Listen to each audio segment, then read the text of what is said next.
Old woman sends handmade clothes to orphanage for 5 years. One day gets 2 boxes in response.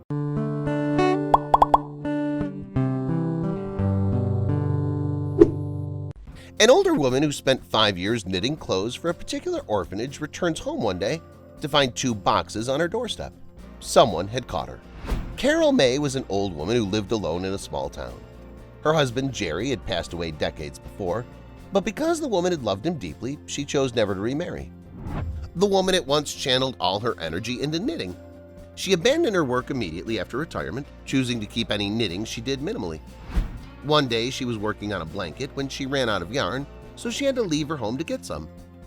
Magic would really come in handy right now, she thought to herself as she left her home that day. Despite her pining, venturing out like that was something Carol enjoyed doing because she got to meet new people. The old woman once met an interesting couple who wanted to help them settle an argument. Of course, Carol sided with the woman, and the woman and the man had angrily walked away, claiming that she'd taken sides with her gender. Carol had a good laugh after they both left because truly she had been biased in her judgment. As she walked to the store to get her things, Carol promised herself to tell the man he had been right should they run into one another again. The old woman quickly bought her knitting supplies, but more things caught her eye, so she bought more than she planned to. It was all fun and games until it was time for her to return home. Carol had gotten too many things and was having a hard time carrying it all at once. While she struggled to walk with all her shopping bags, she felt someone tap her. It was a teenage girl who offered help. "Hi, I'm Diana. It seems your load is a little too much for you to handle. I can help you if you like. I'm going your way," the girl said. "Why, thank you, young lady. I'd be very happy for the help," Carol said before passing some of the shopping bags to the girl. They walked in companionable silence, and after Diana brought her bags to her home, Carol suggested that she come inside and have a cup of hot tea. "I'm sorry, but I should probably get going," Diana said in reply. "Please accept the tea. Your parents raised you well, and I'd like to show you gratitude for your help. I insist." "But I've never had parents," Diana muttered, and Carol immediately felt bad for saying what she had said. "I'm sorry, young one. That's okay. The orphanage isn't so bad. It's just a couple of blocks away. I should go now. Thanks for the tea," Diana said, then left. "I didn't even get her phone number," Carol remembered 30 minutes after the girl had gone.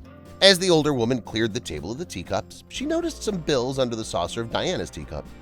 The girl had seen that Carol seemed to be frugal with her spending and had assumed the lady was short of money.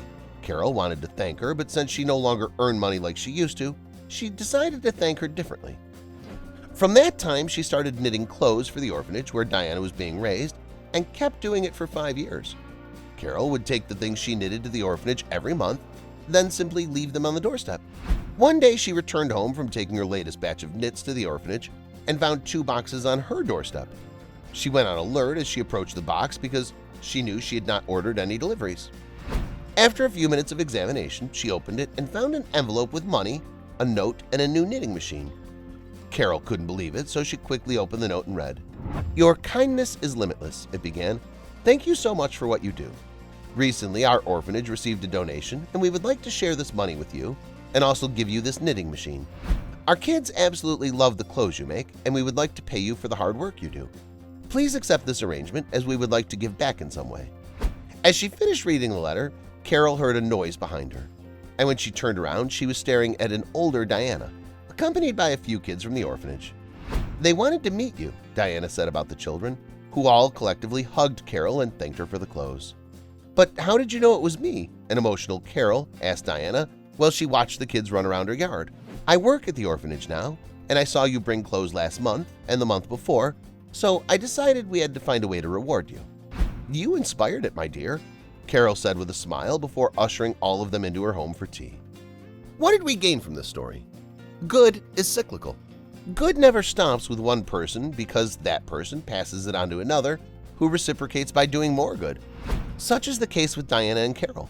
Their short interaction 5 years before inspired Carol to do the things she did, and many more benefited from it. Don't forget to reward goodness. This is the only way to keep the cycle going. When a person does something good, if praised or rewarded for it, such a person will repeat the same action or do even better. Carol rewarded Diana for helping that day by making clothes for 5 years. If anything, it will make the older woman more committed to the cause. Share this story with friends and family to inspire them. Stories that resonate with you. And so we started JoJo Stories. Our mission is to create meaningful stories that cover everything from animals to anthropology, history to environment and lifestyle. The kind of content you read on our site will be one you'll want to share with your family and friends.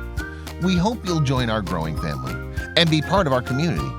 Welcome to JoJo Stories. JoJoStories.com.